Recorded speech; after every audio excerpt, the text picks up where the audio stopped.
Thomas Soto. Bonjour Nicolas Barré. Bonjour Thomas. Alors que l'on est en plein salon du chocolat à Paris, l'amateur que vous êtes et que nous sommes tous s'inquiète, les cours du cacao s'envolent. Oui, ils ont presque triplé depuis 10 ans. Alors, au fond, ne soyons pas trop égoïstes, c'est plutôt une bonne nouvelle pour les pays d'Afrique de l'Ouest comme la Côte d'Ivoire et le Ghana, où se concentre 70% de la production mondiale de cacao.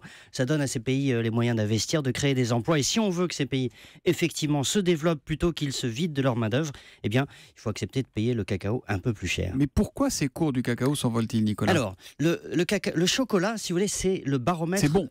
C'est bon d'abord, et puis c'est le baromètre de l'enrichissement du monde.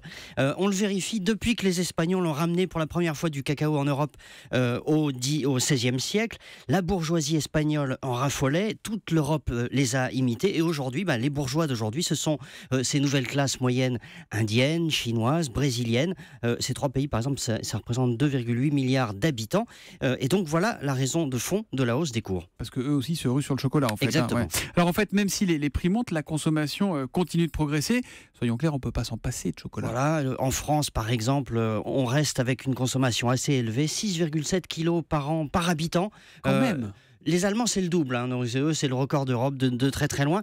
Cela dit, le prix joue quand même un peu. La preuve, c'est que les fabricants de chocolat inventent un tas de trucs pour réduire la quantité de cacao dans leurs produits sans que ça se voit trop. Alors ils rajoutent des noisettes, des fruits secs, etc.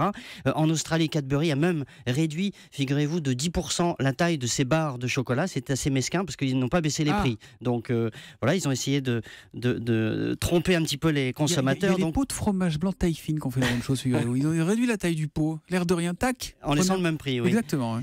Et donc à force, effectivement, donc la hausse des cours du cacao se fait sentir, mais n'oublions pas l'essentiel. Pour nous, c'est un plaisir. Pour des millions d'Africains de l'Ouest, c'est toute leur vie, et c'est un moyen de décollage économique. Vous voyez, c'est la morale de l'économie. Elle est bien, celle-là, c'est manger du chocolat. Manger du chocolat. L'édito éco de Nicolas Barré, directeur de la rédaction des Échos, tous les matins à 8h10 sur Europe 1. Lundi, Nicolas.